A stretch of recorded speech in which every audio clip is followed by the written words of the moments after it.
স্বাধীনতা অর্জনের চেয়ে রক্ষা করা কঠিন। ২৪শে জুলাইয়ের সেই স্বাধীনতাকে রক্ষা করতে জাতীয় নাগরিক পার্টি এনসিপি গঠন করা হয়েছে বলে জানিয়েছেন দলটির আহ্বায়ক নাহিদ ইসলাম। দেশ করতে জুলাই পদযাত্রার চতুর্থ দিনে ঠাকুরগাঁওয়ের পথসভায় তিনি একথা বলেন। এ সময় জনগণের কাছে জবাবদিহিতার রাজনীতি করার আহ্বান জানান এনসিপি নেতারা। ঠাকুরগাঁও থেকে বিস্তারিত মাজহারুল হক মুহাজিরের রিপোর্টে। দেশ করতে জুলাই পদযাত্রার চতুর্থ দিনে ঠাকুরগাঁও শহরে পথসভা করে জাতীয় নাগরিক পার্টি এনসিপি। জুমার নামাজ শেষে স্থানীয়দের সঙ্গে কুশল বিনিময় শেষে তাদের গন্তব্য দিনাজপুর। এর মাঝে ঠাকুরগাঁওয়ের পীরগঞ্জ উপজেলায় পথ সমাবেশে অংশ নেন এনসিপির নেতারা। স্লোগানে মিছিলে বরণ করে নেন নাহিদ হাসনাত সার্জিসদের। পছন্দের প্রতীক শাপলা হাতে দেখা গেল তাদের। বক্তব্যে স্পষ্ট, নির্বাচনের জন্য নিজেদের প্রস্তুতি সেরে নিচ্ছে এনসিপি।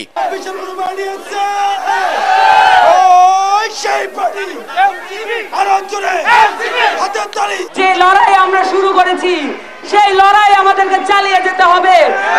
বাংলাদেশের রাষ্ট্র কাঠামো পরিবর্তন হওয়া পর্যন্ত আমাদের কোনো শান্তি নাই।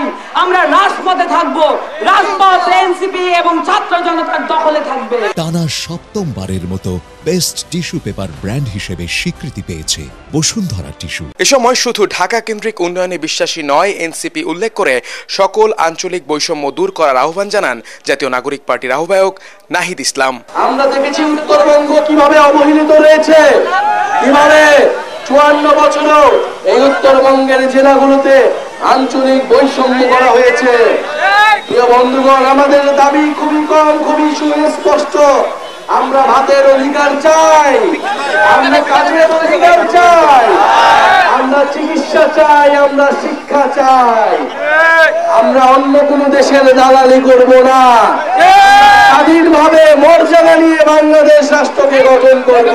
এরপর দিনাজপুরে পদযাত্রা ও সংক্ষিপ্ত সমাবেশ করে চতুর্থ দিনের কার্যক্রম শেষ করবে এনসিপি। মাজহারুল হক মুহাজির, এটিএন বাংলা, ঠাকুরগাঁও।